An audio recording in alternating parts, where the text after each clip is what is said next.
देखो सर, हवा का एक रूल है, आग जब छोटी होती है ना तो हवा उसे बुझा देती है, लेकिन वही आग जब बड़ी हो जाए तो आग उसे और बड़ा करने का काम करती है। इसी तरीके से हमारी जिंदगी में बहुत सारी ऐसी समस्याएं होती हैं जो समय रहते अगर हमने उनको निपटा दिया तो समस्याएं पूरी तरीके से खत्म हो जाती हैं, लेकिन जब समस्याएं बड़ी हो जाती तो वो हमें निपटा देती हैं। नहीं, ऐसी एक बड़ी समस्या है सर जॉब। हालांकि जॉब कोई समस्या नहीं है, लेकिन जॉब की वजह से हमारी जिंदगी में सबसे बड़ी बड़ी समस्याएं आती। समझाऊं क्यों मैं ऐसा कह रहा हूँ, ऐसा कॉन्टेक्स्ट कहाँ से मेरे मन में आया जो इस पर बात करनी चाहिए। दरअसल कल मेरे एक ऑफिस कलीग का फ़ोन आया।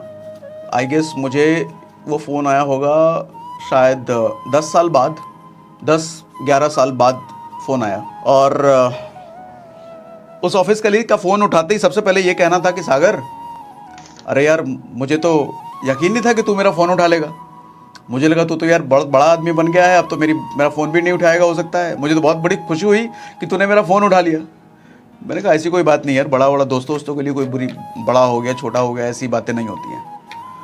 तो खैर जब बातें आगे बढ़ी 45-50 मिनट बात हुई, और 45-50 मिनट में वो यूँ समझो कि रोया नहीं, लेकिन रोने वाली पूरी हालत हो गई थी उसकी। जानते हो क्यों? 15 साल हो गए जॉब में। वो जो अपना दुखड़ा बयां कर रहा था, कह रहा था यार तेरा तो बड़ा सही है, तू सही समय पर जॉब से निकल गया, लेकिन हम यार बेवकूफ़ थे।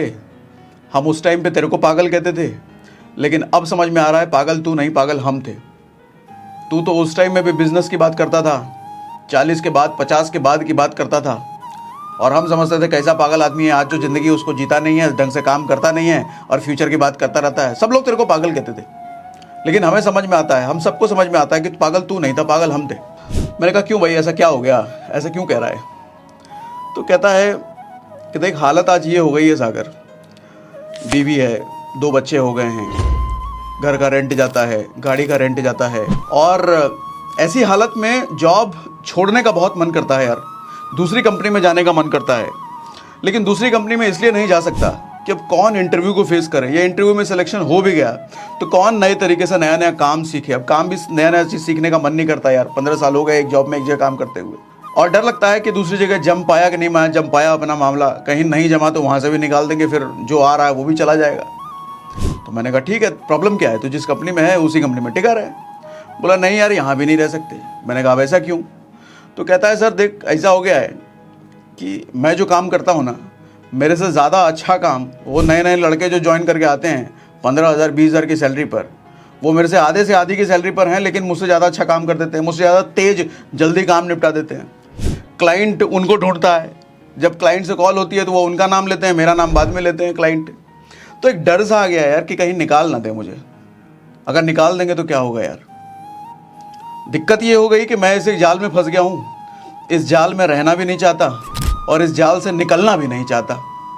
ऐसे हालत में तेरे वीडियोस कई बार आते हैं सामने, तेरे रील सामने आते हैं, तो देख करके बड़ा अच्छा लगता है, तेरी बातें सुन करके बड़ा अच्छा लगता है, लेकिन अब समझ नहीं आ रहा दोस्त क्या किया जाए।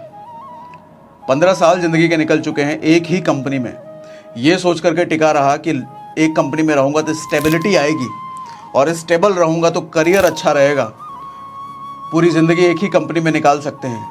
लेकिन अब समझ में आया ये सब दिखावा था दोस्त, ये सब झूठ था, नहीं रह सकते यार, क्या किया जाए, कुछ रास्ता बता। तकरीबन 50 मिनट 45 मिनट बात हुई सर इन्हीं सब चीज़ों में, बहुत कुछ। वो बंदा रोया नहीं, लेकिन रोने की पूरी हालत में था। तो मैंने सोचा अगर उसकी सिचुएशन ऐसी है तो भारत में बहुतों की सिचुएशन ऐसी होगी, क्यों ना एक सेशन के द्वारा बात किया जाए इस टॉपिक पर, क्या समस्या है एक्चुअली, क्या करना चाहिए हमारे को। देखो सर, होता ये है कि मुझे लगता है जॉब तो हर किसी को करना चाहिए, हर किसी को। बड़े बड़े बिलियनियर्स को आप देखो, अपने बच्चों का करियर, हालांकि बिलियनियर्स हैं वो, सीधा के सीधा कोई कंपनी पकड़ा देंगे, लेकिन वो कहते हैं कि कुछ साल जॉब कर ले, 2 साल 3 साल, गुमनाम रूप से कई बार ऐसा करते हैं कि वो दूसरी कंपनी में जॉब लगवा देते हैं, 2-3 साल जॉब कर, क्योंकि वहाँ बेसिक सीख। जॉब में बहुत कुछ सीखने को मिलता है ना सर, बेसिक एटिकेट सीखने को मिलता है, ईमेल कैसे करें, फ़ोन पे बात कैसे करें, क्लाइंट से इंटरेक्ट कैसे करें, ऑफिस के पॉलिटिक्स देखने को समझ में आता है। मैनेजर जो कलीग आपके सामने दोस्त बनता है, वही कलीग पता चलता है आपके अंदर की बात निकाल करके मैनेजर की चापलूसी करता है, आपकी शिकायत मैनेजर से कर देता है प्रमोशन लेने के चक्कर में।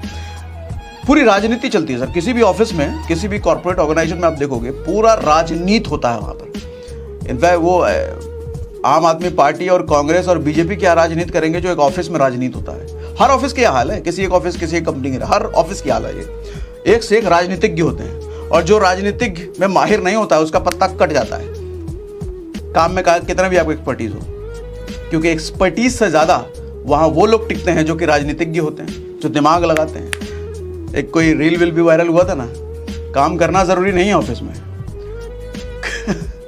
आप कितना काम करते हो ये दिखाना ज़्यादा ज़रूरी है तो खैर चलो, ऑफिस पॉलिटिक्स पर हमारा बात करना एजेंडा नहीं है, हमारा बात करना है ऑफिस की वजह से, जॉब की वजह से जो समस्याएं हमारी ज़िंदगी में आती हैं। देखो 40s के बाद सबसे बड़ी दिक्कत ये आनी शुरू होती है ना सर, आप एक ही काम कर रहे हो 15 साल 20 साल से, आप थक चुके होगे, फ्रस्ट्रेट हो चुके होगे। शुरुआत में बड़ा मज़ा आता है, बड़ा अच्छा लगता है सब कुछ, कॉर्पोरेट कल्चर, वो HR आएगी 15 अगस्त पे, 26 जनवरी पे, क्रिसमस पे, होली दिवाली पर पे HR की पूरी टीम, सुंदर सुंदर लड़कियां आएंगी अलग अलग कलर में, आपको विश करेगी, खेल खिलवाएगी, कुछ ना कुछ एक्टिविटी करेगी, गिफ्ट मिलेगा, बड़ा अच्छा लगता है शुरुआत में। कभी फुटबॉल खिला देगी, कभी क्रिकेट खिला देगी, कभी कुछ खिला देगी, बहुत बढ़िया लगता है। लेकिन बाद में इन चीज़ों से आप बोर हो जाते हो सर, 15-15 साल 20-20 साल। और 40 के बाद ऐसा होता है कि आप नौकरी बदल नहीं सकते, जैसा उस आदमी ने बोला, नाम नहीं लूँगा मैं, नौकरी बदल नहीं सकते और उस नौकरी में रह नहीं सकते। बदलने में भी डर लगेगा, रहने में भी डर लगेगा। अच्छा, अपना बिजनेस करने का सोच नहीं सकते, कारण क्या है, रिस्क लेने की लायक आप बचे नहीं हो। क्यों? क्योंकि घर की EMI जा रही है सर, गाड़ी की EMI जा रही है सर, बच्चों की फीस जा रही है सर, बहुत तरह के अलग अलग खर्चे पाल रखे हैं अपने, पर्सनल लोन पता नहीं कितने चल रहे होंगे, क्रेडिट कार्ड के बिल चल रहे होंगे, और सोसाइटी में दिखावा भी करना है कि आप एक बढ़िया लाइफस्टाइल जी रहे हो। नहीं करोगे तो बेइज्जती हो जाएगी ना। ऐसे में एक बड़ा डर रहता है कि अगर यार अभी कोई बिजनेस करेंगे और कंपनी वालों को पता चल गया है, कंपनी में थोड़ा काम परफॉर्मेंस डाउन हुआ तो नौकरी से निकाल देंगे, तो ये सब कैसे चलेगा, कैसे इतना सारा EMI, कैसे घर चलेगा, कैसे फीस जाएगी, ये सब चिंता होती है सर। तो 40 के बाद आदमी रिस्क लेने की हालत में बचता नहीं है। EMI का बोझ सबसे बड़ा बोझ काम करता है सर। देखो एक बात बताता हूँ आपको, एक मारवाड़ी धंधे वाला जो होता है ना, जब उसकी औकात मर्सिडीज खरीदने की होती है ना सर, 60 लाख 70 लाख की मर्सिडीज खरीदने की जब उसकी औकात हो जाती है, तब जाके वो 15 लाख की होंडा सिटी खरीदता है।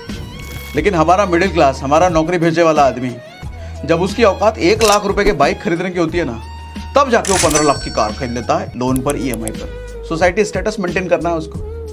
और यही वजह होती है कि मारवाड़ी अपने बचे पैसे से धंधा बनाता चला जाता है, अमीर होता चला जाता है, और ये मिडिल क्लास नौकरी पेशे वाला आदमी अपनी बची खुची जिंदगी EMI देने में निकाल देता है, और 40 के बाद फिर फ्रस्ट्रेट होने लग जाता है।